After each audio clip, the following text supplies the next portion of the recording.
you got, I know you got to switch to something. The president, she wanted to receive.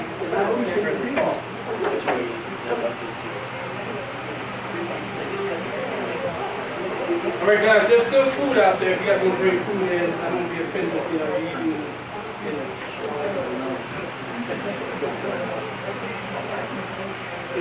So I guess I'm gonna go ahead and start. You guys don't mind? You want to wait 2 more minutes? I'm gonna go till like 6. Okay. My presentation is really about how we leverage information architecture in the role of artificial intelligence. And we'll get more into specifically where artificial intelligence is and focusing on everything. So, a little bit about me. 30 plus years in IT, consulting and creative, about consulting practice since 1990. And my area of expertise is knowledge management, artificial intelligence, information architecture, data analytics, and also IoT. That's I have a master's in artificial intelligence in 1989. So that's been one. So now AI is back in vogue again, and so I'm talking about it last time we were technical AI subject. So I wanted to talk more about information architecture. We look at it primarily on the content visualization, websites, things like that. How we get our content created in different platforms and so on. But there's another side of AI, of IA, information architecture, that deals with the data itself, right? The unstructured data and as well as the semi-structured data. One of the areas, the main area where we will focus on our efforts in IA as it pertains to artificial intelligence is within the machine learning platform.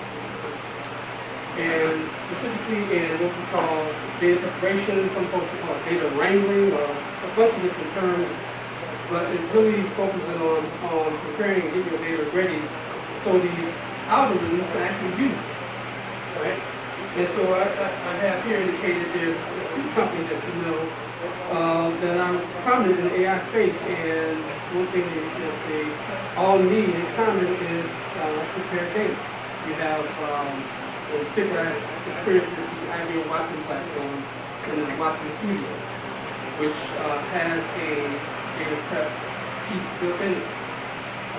Microsoft has something similar as well as Google.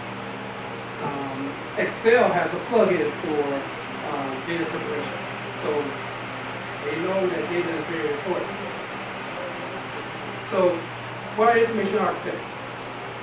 You know, we talk about classification, hierarchies, and things like that,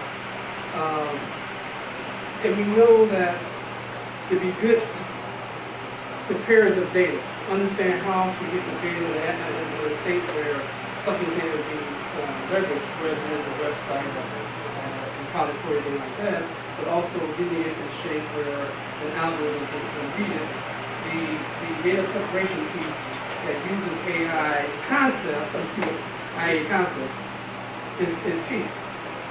Like I said before, we're focusing on unstructured and structured data, and semi-structured. And so, we know from the data analytics world, over 90% of what we will put into the big data pool that we analyze by algorithms is unstructured. We're talking about PDFs, Word docs, video, pictures, images, things like that. So we have to put structure around those elements to enable machine learning to actually work. So let's talk about a little bit about the aspects of the tenets of IA. IA, that's AI.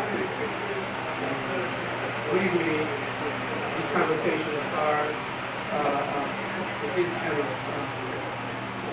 interesting because a lot of people I know in information architecture don't really think about the artificial intelligence piece. And so let's take a step back a little bit and talk about AI. You know, when most people talk about AI today, they're speaking about machine learning, speaking about algorithms, to do pattern recognition, to do anomaly detection, things like that. But artificial intelligence actually includes a lot of subdisciplines. Things like natural language processing for your Siri devices, and your Google Home devices, right? Robotics used in automotive industry. Robotics are used in surgery now. So that's more and more another avenue of artificial intelligence. Neural networks, which is again in an algorithm space. And so there's other things like vision. And so all these other pieces make up the artificial intelligence pie. Maybe. And so our specific focus is on the algorithm, neural networks, the aspects of AI that deals with data. And this is an interesting time in our history because now we have access to a lot of data. Right? So now we have an opportunity to make sense of that data.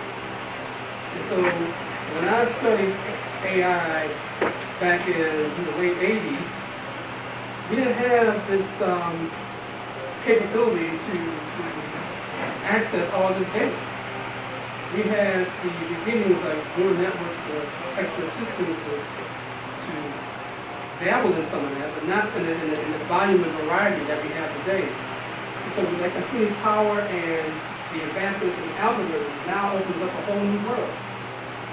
And for information architects, I think it's another opportunity to leverage these skills in understanding data. And when we say data, we like again, computers quite often we mean the whole scope of data. Structured, like in databases, semi-structured, like in Excel spreadsheets, things like that. And unstructured, which is the reports and images and things like that. So that's key. And so this focus, this definition of information architecture comes from who'sdoing.gov. Right? So you can easily see how it can be applied from one end of the spectrum to the other.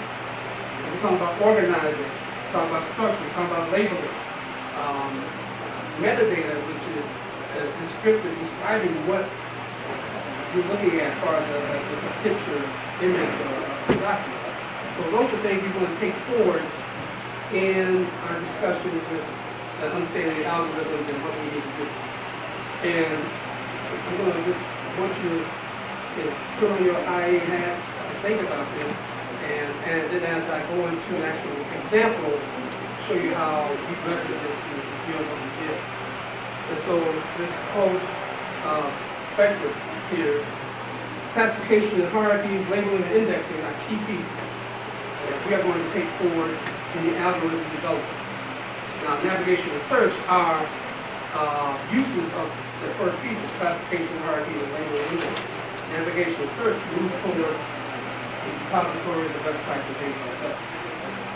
And of course, I know you guys have seen this before. These are the basic parts of IA, users, context, content, and context. In our conversation today, users, of course, are the folks that use the results in the algorithm. The content is the data. I'm talking about unstructured, not structured, in context, what domain, what are you trying to answer? So those are the parts that continue to move forward. Again, this is something you guys should be familiar with. All these pieces converge, they make up the practice of information architecture. This is got your IA hat on, firmly ready to go, and now become a not quote data scientist, but in an area that's between information architecture and data scientists. And you actually prepare that data for the data scientists to use for the algorithm. So let's talk about data preparation. Now, In my conversation today, this afternoon, I want you guys to ask a question. Jump in. I don't want to just wait until to the end. It's about 4 o'clock, and I run out of time to move. Right, so can I get those questions in now? Or if you think of something a week from now, pretty soon, I think I'll just be here. Hopefully I remember. Let's talk about the data preparation. Now this is the method, right? For actually structuring, organizing, understanding that what data that you need to deliver is the problem under discussion. Right? And you want to be able to have a preparation process, which we'll go through in a minute, that you can use no matter what kind of data you're analyzing, what kind of data you can. So this is what I'm about to show you is a process that we put together to do this. So it starts with auditing, doing a data audit. Right? What data do you want to analyze? Examine that data, find out what is good, what shape it's in, what are the gaps that you may need to fill, and start to, it's a tedious process. There are tools available, like I said, it's a tedious process. If you look at the data analysis piece, I've highlighted a few things. Information concepts, relationships, business rules, all those things you know how to do as IA practitioners, you know how to do when you look at concepts. Right? You want to understand what are the concepts you're looking at. What are the relationships between those concepts? What are the rules that govern those relationships? What is the descripting factor to help describe, identify that concept? All those same aspects are leveraged with machine learning. Again, addressing the data gaps. Now, when you develop a repository or like an algorithm or content repository website, you are expected to understand what content you want on that platform. You want to understand what are the gaps based on the requirements of what that platform is going to deliver. This is a little different. You want to understand what are the requirements to understand if we have gaps in our data, and then we have to find that data. That comes with the data selection and validation. Now, all data is not good data. All data may be a waste of what you're trying to do to answer the question that you have in front of you. This goes back to requirements. What do we want to do? But when we talk about machine learning algorithms, there are certain questions that we need to figure out what we're going to ask the data. What do we want to know from this data? And the important thing is those questions will depend on the domain you're looking at. Now, I'm going to go into the cancer research tool that we developed. And so we have specific questions around what we wanted the data to, what we want to ask the data. You can have a different domain. Maybe it's another project we're working on, so this is part over here, JDRF, right? And understanding type 1 diabetes. What questions do you want to ask the data? What do you really want to know? And so, as a computer scientist, I don't know the domain. I'm learning the domain. I'm learning what data is. So I need the expert. I need some kind of expert in that domain to tell me or tell our team what questions are you asking to ask the data. That will help us find the right data sets, understand what the gaps are, prepare the data to help figure out what algorithm we're going to use. Now, I'm not going to get into the details of the algorithm, the process data I can train on. That's beyond what we're going to talk about here, but we're going to focus on actually the information architecture pieces that reach to them. Again, these are things that we think about, being highlighted, that we think about in any IA effort. Classification of data. And it's important that we understand, okay, when you do a website, or when you do a content hospital, that organization of that platform has to do with some type of taxonomy you're developing, right? You want to be able to maybe build something that has an hospital index, or maybe build something that has specific business terms that pertain to business and relationships that really work with that particular business. That is building a taxonomy or an ontology having relationships between the terms. And so we naturally as IA folks, we think like that. Library science people think like that. And so now apply that same type of work to just the data itself. Again, we're talking about semi-structured, unstructured data for our audience, which is machine learning algorithms. So it's important that we then align that data that we have put together and classified to some type of taxonomy on ontology, and the organizational aspect. And then start to think about how and perform some transformation. See, what the taxonomy or ontology gives us is that consistent platform with relationships of terms. And those terms will become tags on unstructured data, like the reports.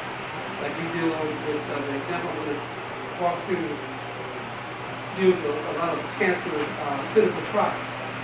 That's a lot of research, a lot of patient research, right? Word documents, PDF, things like that. And so our consistent ontology allows us to tag those documents and align them to a structure that's consistent. Because we are looking at several different sources of data, because we want to answer certain questions, we'll get data from a lot of different questions. We want to be able to bring it to a common structure, and that's what the alignment with the taxonomy and the ontology does for us. Any thoughts? Questions?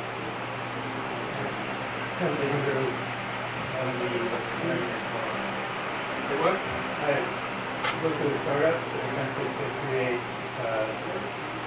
taxonomy and ontology for automatically hyperlinking from natural language search results like pages of text, documents, PDFs, definitions of terms. So it was looking like finding taxonomy, names of people, places, products, organizations, and languages. And we'll get to that pretty essentially. Just turned out that it was a lot more difficult to frame it to recognize all the different variations of phrases or people. Get the right more of people and not find it.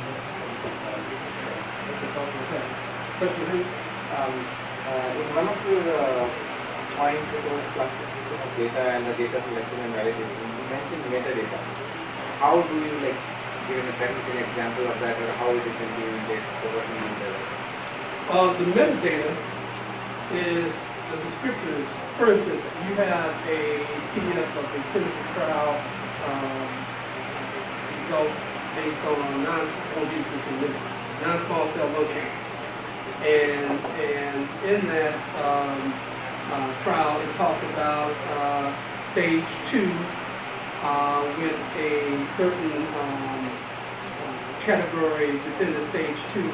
So you start to tag that, you start to align that, that becomes metadata for that report. That metadata aligns with the ontology, which is the collection of terms and relationships, so you know where that particular clinical trial sits. And so when you do the algorithm will really crawl and look at those pieces based on how the algorithm is structured, to then display patterns based on it. that metadata that starts with the terms in ontology and understanding understanding what the document is about, doesn't start to do that. Now, I'm sorry to jump in here. You mentioned that, what's the system you mentioned, the language? Yeah, See, natural language We- tokenization is what we're doing. and so when you first think about these ontologies and connections, you think, oh, this is naturally how we do it. We know exactly kind of prescriptive way to do it. But once you get involved with it, you see that it's more and more data, more and more variables that you have to deal with. And in those cases, like with any algorithm, you'll have to have a small set of training data and build it up and constantly run it, because you're going to find mistakes and errors, and you kind of then build it up into a point that, okay, now we have a consistent result. Yeah, we found that the business model could support the duration of training that we need to maybe use an actual essentially that was quickly. Right, you have to do simulations, that's the whole concept. Yeah, that's very cool. So let's talk about how we apply all that. I'm a library science person, so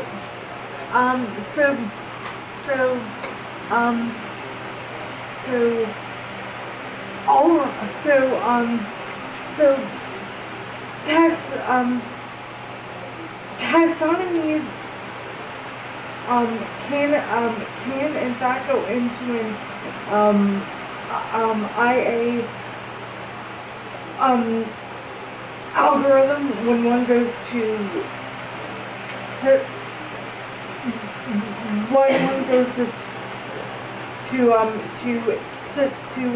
set one up, like the taxonomies library can be sciences. used to build the algorithm.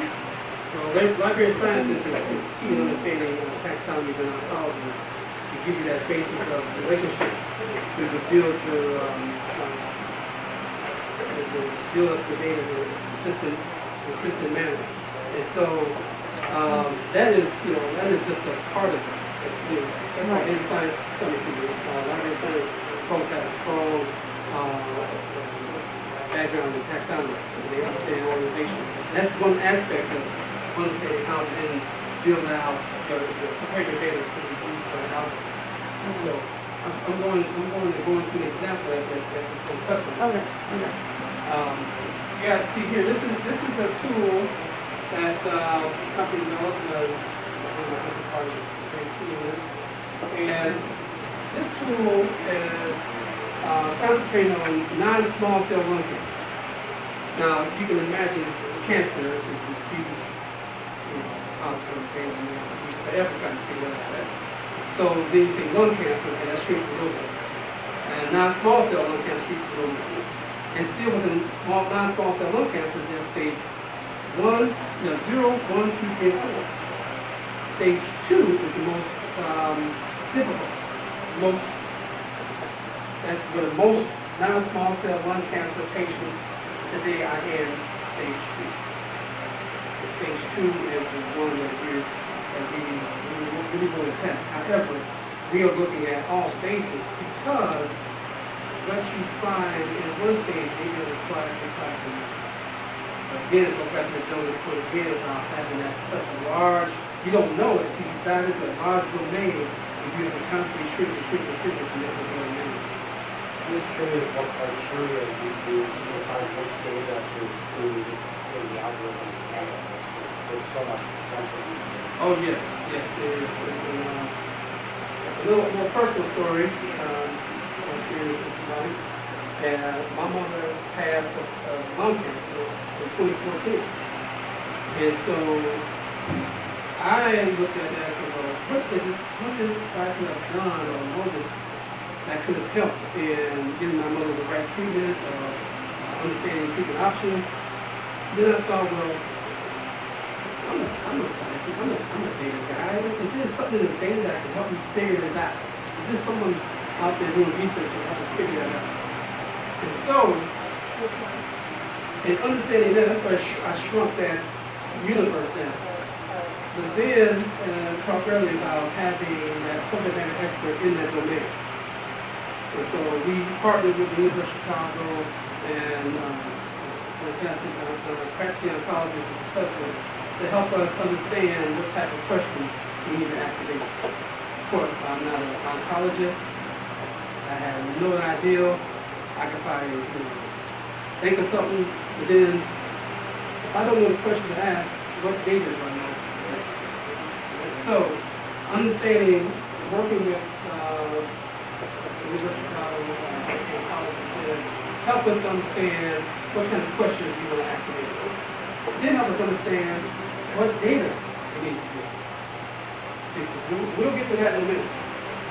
And so, what we talked about earlier, the information architecture, different data preparation processes, parts of the process. Now, in this video, we're going to walk you through what we did. First of all, we found the data from various relevant sources. We're going to talk about those relevant sources in a minute. Then we went to try to understand what data is ready to be consumed, what data is in a good state that we can use, and what data do we need to put the structure in a way that we can use, and determine, of course, the gaps. Then we went and said, okay, after we have that understanding, let's build a common ontology in which to base these particular data on, and to understand what kind of control vocabulary we can leverage to help tag our content, unstructured data that's part of our repository. All that came into now the data classification and standardization stage. Once we did that, we were able to then map all that data to a common ontology. And that common ontology enables us to transform that data and have it ready to then model the algorithm. I don't even know what type of algorithm I need. First of all, I got to understand what questions am I asking them. Right? So this is what we did. Start with specific questions to be answered. So what is the health trajectory of patients with non-small cell lung cancer? So one of the things, since we wanted to know that, we need to build some kind of health trajectory analysis. And we have to have data that talks about health trajectory of patients with non-small cell lung cancer. See now, we narrow that scope of the data. And what treatments are most effective? We're going to find out what treatments are most effective for non-small cell lung cancer in various stages. Because there's 5, 0, 1, 2, 3, 4. We could start our training maybe with stage 2. We don't have to start with all stages. But again, that shrinks the data. To the gentleman's point again, with that, we're basically trying to do this. Oh my God, that's a lot. I'm constantly, I'm trying to get something managed. But then, one specific genomic and environmental factors. Aha! Now we just put a whole nother layer on this. The important difference was that this is all trying to extract facts out of subjective information, whereas what they were trying to do is just catalog and turn into a taxonomy of language. Yeah, and that's a little easier to do this thing. I mean, it's just a few problem, power problem, time.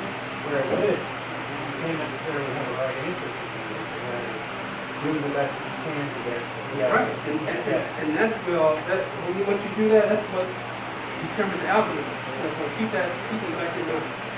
So when we talk about, we want to answer because of the genomic factors. Medicine today is more personal, right? What a doctor gives to me for something that someone else has very similar may be different. And so, especially for cancer, we're finding better treatments, and you hear them on TV all the time. You may even, because my ear is trained to hear non-small cell lung cancer, and if I see a commercial that comes up, I'm like, what are they talking about? And so, it helps personalize, understand that person's particular situation to be able to structure treatment for that individual. Even though that individual may even fit into a pool of people because there's so many cases of cancer being diagnosed every year for that. And, this is the big one here, how can the data be to detecting the cancer early. And those questions, this is the data. When you have nothing to do, kind of kick it back, or look up the National Cancer Database, or the National Cancer Institute Data Catalog, or the National Library of Medicine Clinical Data Trial Database, and just see how massive and the variety of information and data that they have. Now, this first one, National Cancer Database,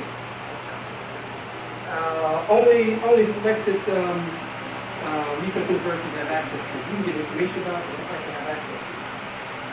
The catalog database has some free information and it's for research. And so, taking that same process, we try to hone in some of the data. This is a sample of the data. This is the National Cancer Database. And one of these things talk about cancer mortality rates. You want to know the effect on cancer and typically treatment options and things like that. What was interesting to me is that some of the data talk about median family income and level of education. Why would you think they would have that?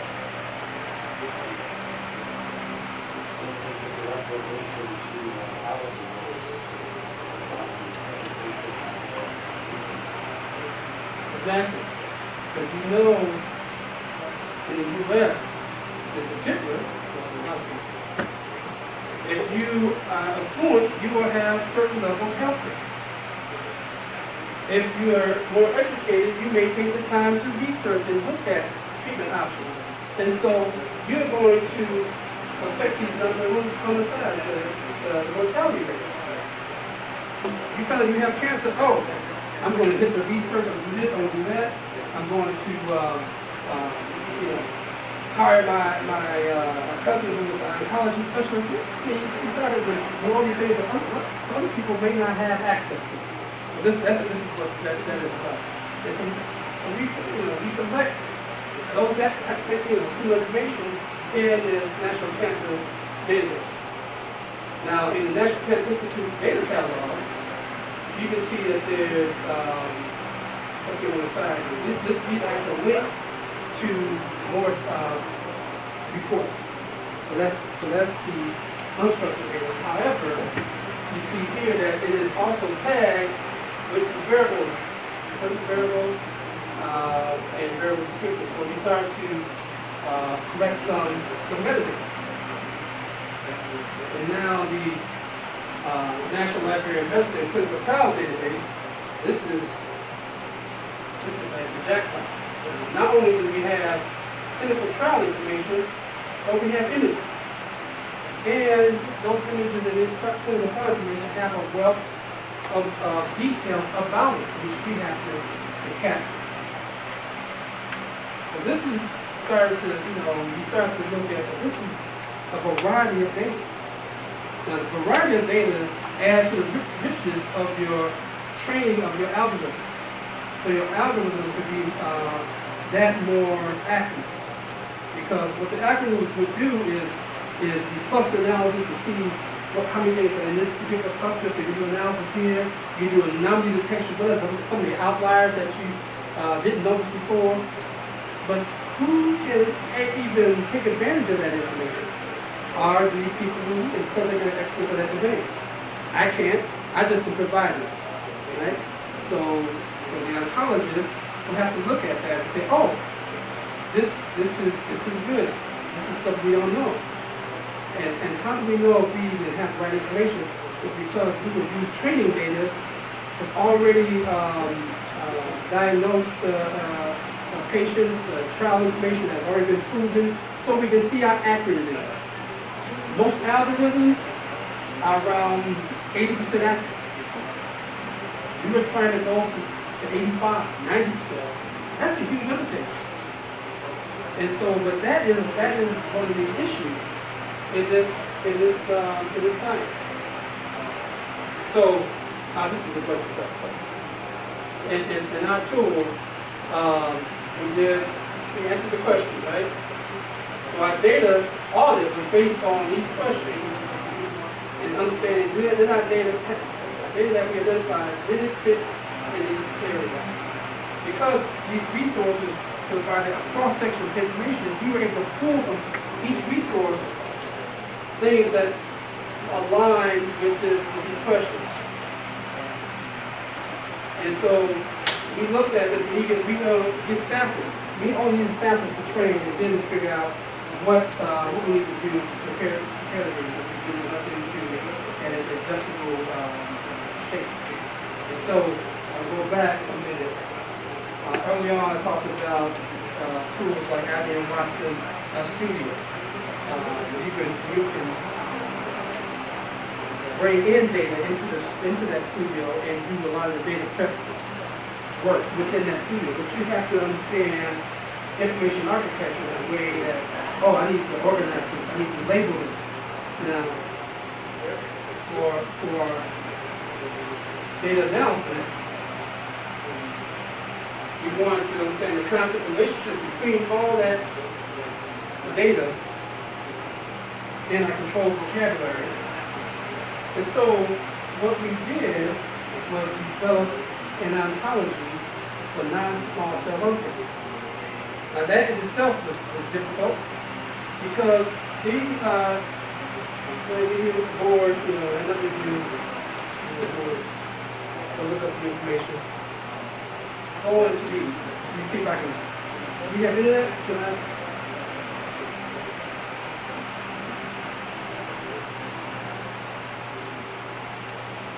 Is this showing me? Oh. All right. That's the first one. Now you can see this is available data, and we look at the visualization of this data. This is all available. Now we took these sources and we brought them together. And so you can look at in this particular example, you have non-small cell lung cancer, but you know they have these other relationships. And if I go back to this source, we want to look at the queries under here for the physicians specifically, what the physicians look for. And we see there's another ontology there. And this information on the left-hand side gives us categories in which to build out an ontology that will cover all of the cancer data. Then we look at, the human disease ontology. All of these ontologies, the relationships, helped us to build out what we need. So you guys, I think, kind of get where we have to do this visualization piece that comes with this. Again, right here, you just trace the nodes. A lot of information. This is a huge repository of information. And same here on biological concepts. Biological concepts allows us to validate our nodes or our kinds of terms within our knowledge. So, that's the other thing that we look at. This also has visualization tied to it. That just gives an idea of what we have to do to build out our stuff. Again, I got my IA hat on. I understand relationships between data, building out this ontology, understanding these concepts, getting validation for these concepts on medical sites that deal with that domain. So that's what we have to dive into. We have, now this is very early on sample.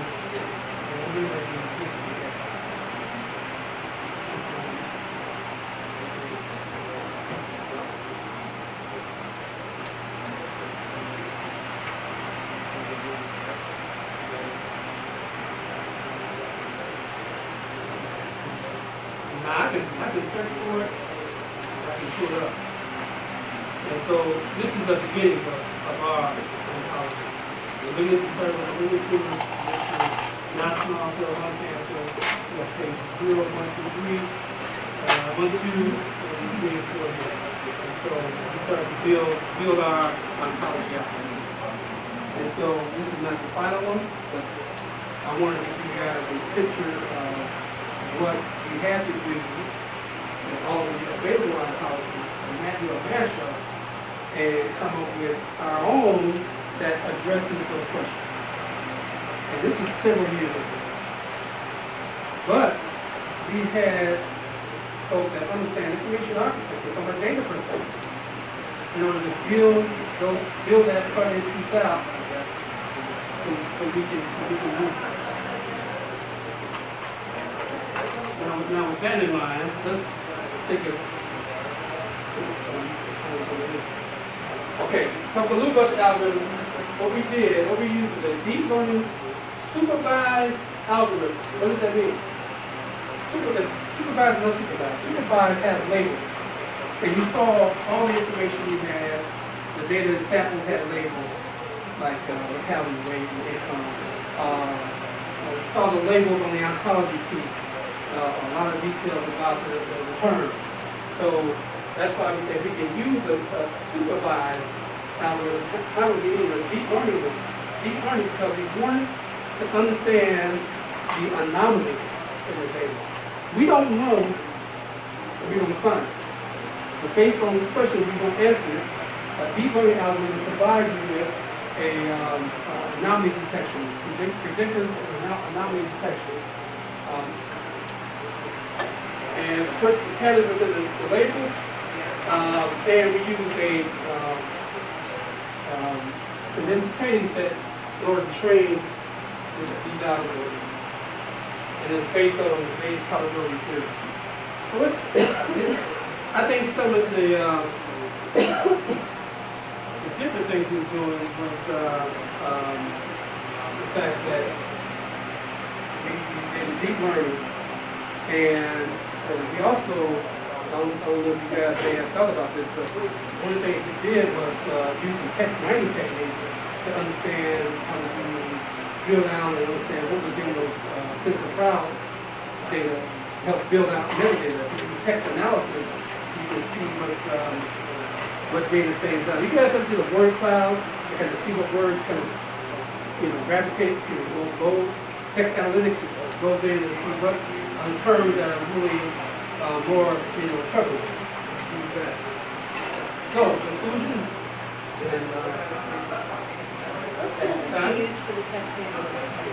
excuse me? What tool did you use for your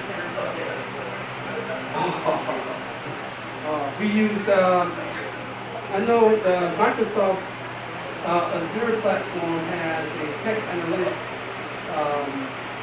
program. And we started using, Excel has a plugin for text analysis, but for analyzing, preparing data. And so, it was kind of a combination between the Microsoft product and the Excel product. We use that. And we use, you guys familiar with a product called Concept Search? The Concept Search is a tool that actually will go and crawl content and come up with terms. And so concept searching was something that we dabbled in understanding initially how to do that. And there's some specific text mining tools that you can use. So this is some of the things we ran into.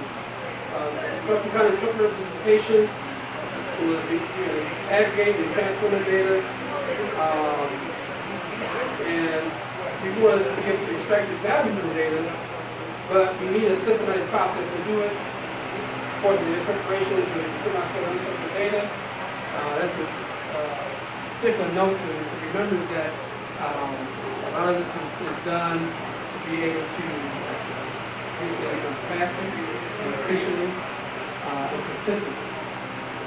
so the other thing that we started to build out, and we haven't done this yet, we have a prototype of it, is actually the visual aspect. Because what I always like to talk about IA is from data analytics to content visualization. Now we're on the data analytics side, but now we're moving to the content visualization, the place where we want, we all know and love. What stuff are we going to prepare for the user to look at? And so we've only got as far as the prototype, as far as the visualization. The one thing to walk away with that IA experience shows this is another opportunity to get into machine learning, data analytics, data preparation, or we call it data wrangling. I call it data preparation, data prep.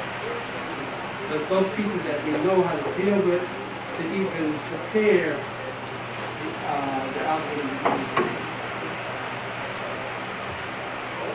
So the question? I guess the question that I had was, is this research aimed at better informed medical practice or better informed public citizenry engagement with clinical practitioners? It was primarily for the medical practitioners, so they can diagnose and treat cancer better.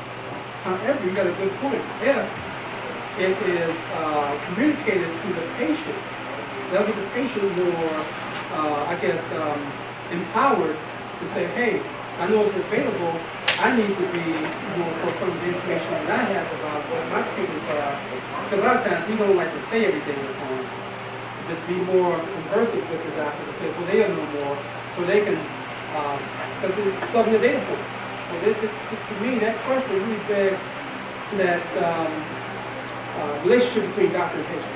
Yeah, it just seems like, I'm not certain of this, but my guess would be that the project you created to better inform practitioners about how to go about treating disease was not prepared useful for compiling an approach to information display that would bring patients the information that brings them to the practitioner.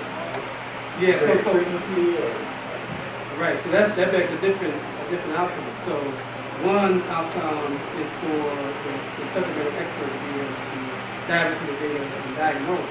And another one is more user friendly to say this is your profile, sort of thing. Because a lot of stuff, reports that we get from another, that data can lead to profile analysis that speaks to that patient.